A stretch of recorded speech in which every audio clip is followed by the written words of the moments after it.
Andy, we always start by looking back, don't we? Disappointing Sunday afternoon for TNS women losing to Wrexham in the Cup. You know that when you go into a game, there's potential outcomes at the end, and you have to plan for all of those outcomes.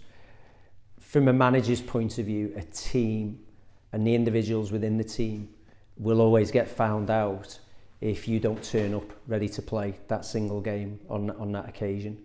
And fair play to Wrexham on Sunday, they and their players turned up with a really sharp focus and desire to win that game, more so than our players, unfortunately. So some people might see that as a cup shock because Tier 2 beat Tier 1, but ultimately it's two teams and 11 versus 11, as we always say. They were better prepared emotionally and mentally. They delivered a performance which was far better than ours, and we paid the price for that. So fair play to them. They deservedly won the game, deservedly found their way into the hat for the next round, and we learnt a sharp lesson. And we were victims really of our own strategy, because of course what they did to us is what we've been doing to other teams. You know, we've been looking to destroy their reputation and break their records, etc. And we were the victim in this case, because our players, for whatever reason, whatever I said or didn't say, whatever we did or didn't do in the week leading up, we weren't sufficiently prepared, and we got found out. And of course, it's the manager. Yeah, that's hugely disappointing, but you have to take full responsibility for that. You know, so clearly I didn't do my job properly last week and get the players in the best shape and frame of mind, because they're the same players that did so well the week before against Cardiff, the week before that against Swansea City, and the round before against Airbus. So unfortunately, you know, I need to look at myself last week rather than the players. And it is back to league action this coming Sunday. Could you perhaps use the Wrexham defeat as a wake-up call, a motivation even, to get back on track, which is obviously very important? Well, certainly personally I do that, you know, in terms of reflecting upon what I did in the lead up to that game and what my involvement was during last week's game. And I'll be looking to make sure that I make corrections for myself, but obviously I'll be imparting that onto the players as well. They need to look at themselves. This is about internal, external focus. So if you rock up to a game and you just play the game, that's an external focus.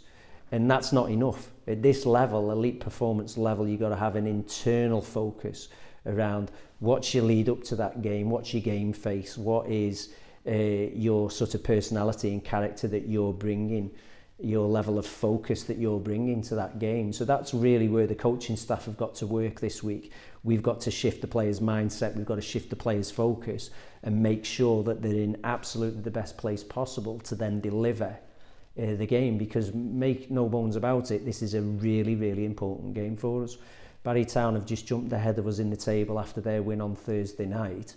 They've already beaten us this season, and if we have any ambition of being mid-table, 4th or 5th this year, we have to win this game this weekend. So that's the focus. And you mentioned the table there, Barry Town United 3 points ahead of the New Saints, but TNS has a game in hand. Is this perhaps a must-not-lose game as much as a must-win one?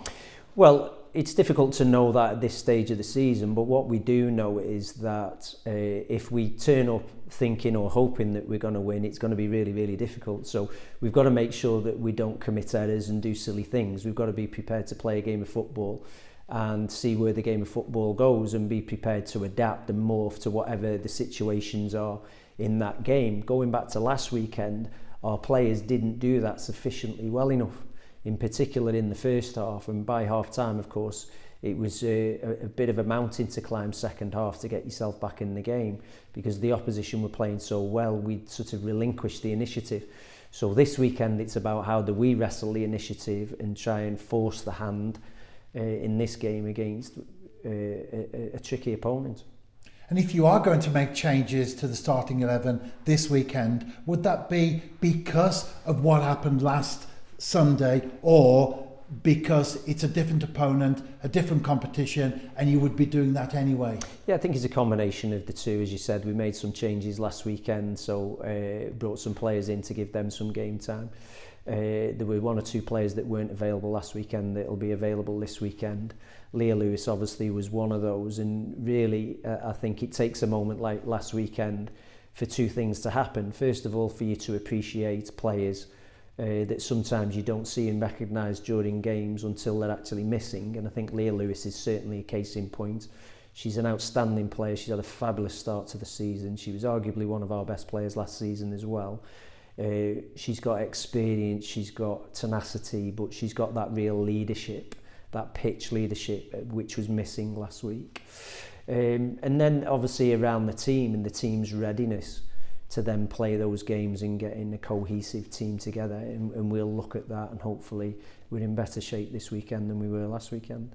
As we chat now, you've had one training session, you've got another this evening. How are the preparations going, both on and off the pitch so far? Well, it's been tricky yesterday. Obviously, the weather played a factor last night. That prevented several players from getting here because of crashes on the roads on the way in, etc. It's belting down as we speak now before tonight as well. We know that we've got a couple of players missing again tonight through illness. So it's not ideal preparation, if we're perfectly honest, but you know, we've been together long enough to know what we need to do. We'll just go through our training programme tonight with those players that are here, and then when we've got the group together at the weekend, we'll set up accordingly, and as I say, as a coaching staff, work hard to get them in the right place. And you do have an excellent squad, Andy, one that you've brought over from last season, some very good signings this time round as well. What's it looking like in terms of availability? Well, we've got one or two missing again this week that played last week, but we've got one or two coming back. So we'll have a decent sized squad to pick from. And as I always say, it's about those players being ready to step in and deliver at that time. You know, one or two I'm looking at from last week and a little bit disappointed that maybe they've not taken their opportunity while it was there. But then on the other hand, I look at myself and think, well, what is it that I didn't do to get them in the right place? So we've got a decent squad to pick from, and it's up to them to go down there and acquit themselves accordingly. And finally, Andy, it has been my great pleasure over the years to have interviewed you on many occasions. Sadly, this will be the last time though, because as one door opens, then another, as one door closes, should we say, another one opens.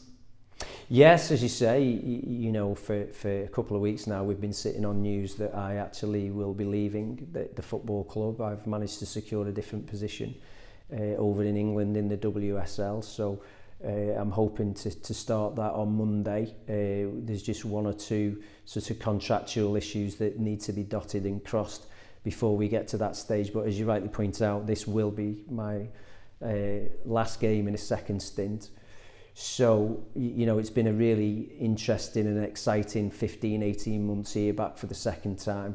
Really proud of where we've got this team to, and where we've got the women's football programme to, and I know, and I can confidently say, I'll leave it in a really, really good and strong place. I'm proud of the work that I've done and that the team have done together during that time, including yourselves and the rest of the media team, of course, helping promote the programme and get our name out there. And we hope that, you know, from its start point now, this weekend, when I leave, the team and the players and everybody connected to it can continue to drive and meet the 5-year vision. Andy, on behalf of everyone at the New Saints, thank you for everything that you've done for the football club over the years, and all the very, very best for the future. Diolch.